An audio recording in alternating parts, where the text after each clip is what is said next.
मतलब होता है कलर, वर्ण का मतलब क्या होता है कलर, विक्षेपण का मतलब होता है बिखर जाना। जब आपको पता है कि लाइट के अंदर 7 रंग होते हैं, 7 रंग जब भी बिखर जाते हैं तो इस घटना को हम वर्ण विक्षेपण कहते हैं। क्या कहेंगे? वर्ण विक्षेपण। बिखर जाएगा तो वर्ण विक्षेपण कहलाता है। समझ में कि नहीं आ गया? वर्ण विक्षेपण कितने रंगों में होता है? हाँ, 7 रंग में। कितने? 7 रंग। समझ में? किसी कोई दिक्कत नहीं? कितने होता है? 7 रंग। 7 रंग होता है। इसे प्रिज्म से आप देख सकते हैं। किसे देख सकते हैं? प्रिज्म। प्रिज्म एक तरह का कांच होता है। इसमें अगर किसी प्रकाश को श्वेत रंग को भेजिएगा तो कितने रंगों में बिखर जाएगा? 7 रंग। अब आप बताइए, यहाँ से जैसे भेजेंगे तो ये तो हवा है, विरल माध्यम, और ये है सघन माध्यम, तो ये अभिलंब की ओर क्या हो जाएगा? झुक जाएगा। अभिलंब की ओर झुक। अब जब इससे बाहर निकलेगा तो ये हो गया सघन, ये हो गया विरल, तो अभिलंब से क्या होगा? दूर हटेगा। अभिलंब से दूर हटता है। लेकिन दूर हटने में समस्या ये हो जाता है, ये दूर हटते समय 7 रंगों में बिखर जाता है। तो अलग अलग रंगों में क्या हो जाता है? बिखर जाता है।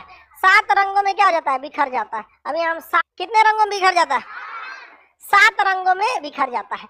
इसे 7 रंगों को इस सीरीज पे रख देना, यही क्या कहलाता है? स्पेक्ट्रम। क्या कहलाएगा? स्पेक्ट्रम। सबसे नीचे यहाँ पे मिलता है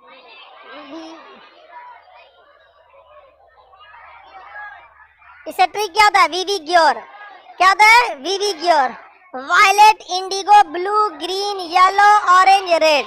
हिंदी में कहेंगे बै आ नी हा पी नाला। बै आ नी हा पी नाला। बैगनी, आसमानी, नीला, हरा, पीला, नारंगी, लाल। बताइए, जाना चाहिए था इसको सीधे, ये कई रंगों में बिखरा, और इसमें सबसे ज्यादा बिखर के नीचे आ गया बैगनी।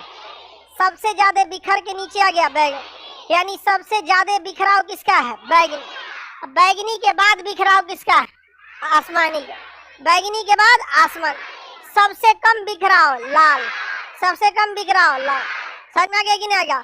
अब देखिए, जब इंद्रधनुष पर आता है तो इंद्रधनुष बरसात के बाद बहुत सारे पानी के बूंद हवा में लटक जाते हैं, वो प्रिज्म का काम करते हैं।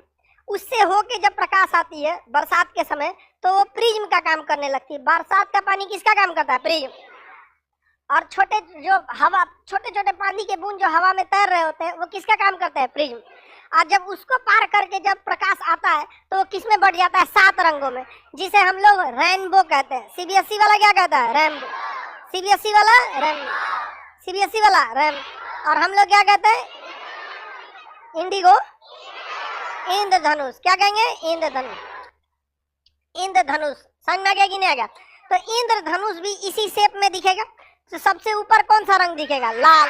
और सबसे नीचे नीचे इसलिए कि बिखराव होके वो सबसे नीचे आ गया, और लाल में प्रक्रिया मतलब बिखराव बहुत ही कम होता है। समझ में आ रहा है कि नहीं आ रहा है? किसी को कोई दिक्कत नहीं है? तो प्रिज्म से सबसे ज्यादा विचलन यानी अपने रास्ते से डाइवर्ट, डेविएशन किसका होता है? मैक्सिमम डेविएशन बैगनी। बैगनी का रास्ते से भटकती है बैगनी, और रास्ते से थोड़ा भी नहीं भटकती है, मतलब बहुत ही कम भटकती है लाल। इसीलिए जहाँ पे आपको ज्यादा दूर तक पहुंचाना है वहाँ लाल का प्रयोग करते हैं। जैसे लेजर लाइट में लाल रंग का प्रयोग करते हैं। खतरे का संकेत में जो सिग्नल है लाल, वो किसका प्रयोग करते हैं? लाल रंग। खतरे का संकेत लाल रंग।